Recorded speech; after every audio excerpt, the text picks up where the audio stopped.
Obesis was born into poverty. As a child, he could only plow fields for the cattle. When he grew up, his father finally bought a cow. Woohoo! How'd you do that, father? I sold you into slavery! Arrivederci, sucker! Thus, Obesis and the others were taken to Rome.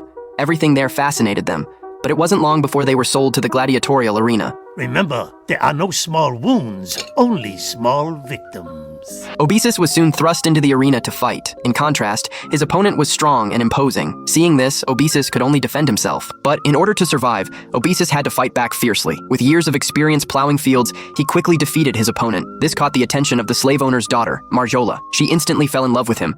That chiseled pumpkin just killed my prized psychopath. Feed him to the hippos!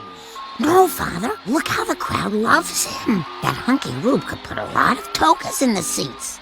Majora, you have quite the mind for the family business. Eventually, Marjola managed to save Obesis. From then on, Obesis repeatedly won in the arena. Over time, he also fell in love with Marjola. One night, several slaves gathered together and swore to fight for their freedom. However, when Obesis returned to his room, Marjola secretly found him, and they went on a date. Soon, their relationship was exposed. It would appear that one of you lowly gladiators has impregnated my daughter.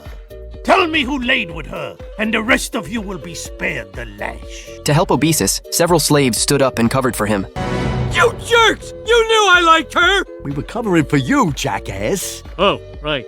Sir, I'm in love with your daughter. If you must punish someone, punish me. Place his head on the beheading block. Obesis was then sent to the executioner's block, but the slave owner broke his chains. Soon, Obesis and Marjola were married. The slave owner gave Obesis the gladiator's door from the arena as a wedding gift. When Obesis wanted to set the slaves free, Marjola stopped him. Look, fellas, no one honors oaths more than me. No one.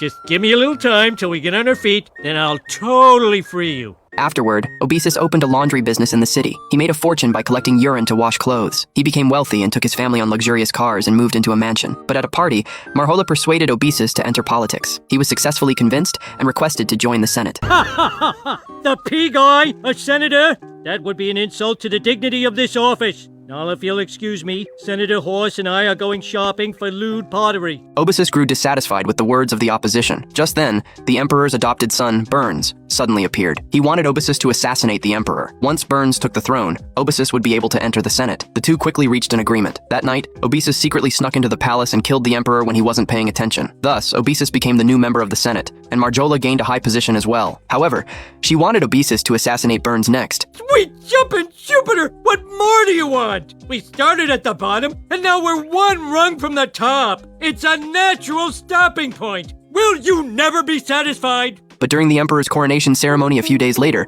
Marjola orchestrated a poisoning plot. Burns died as a result. Marjola bribed the Senate members and nominated her son to inherit the throne.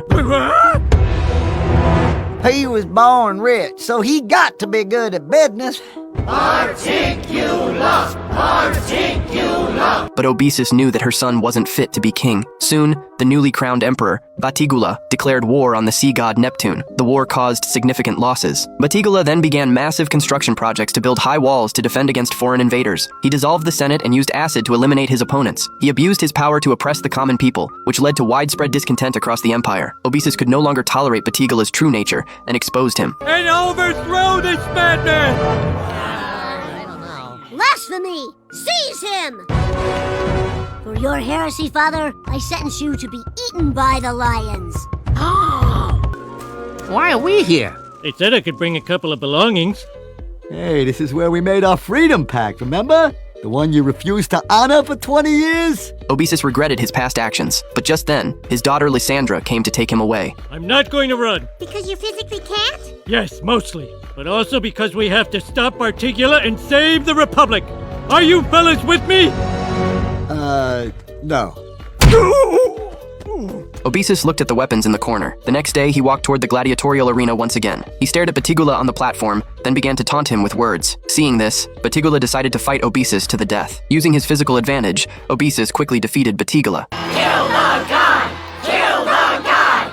Obi, please, spare our boy! What? Sic semper this, you fat load.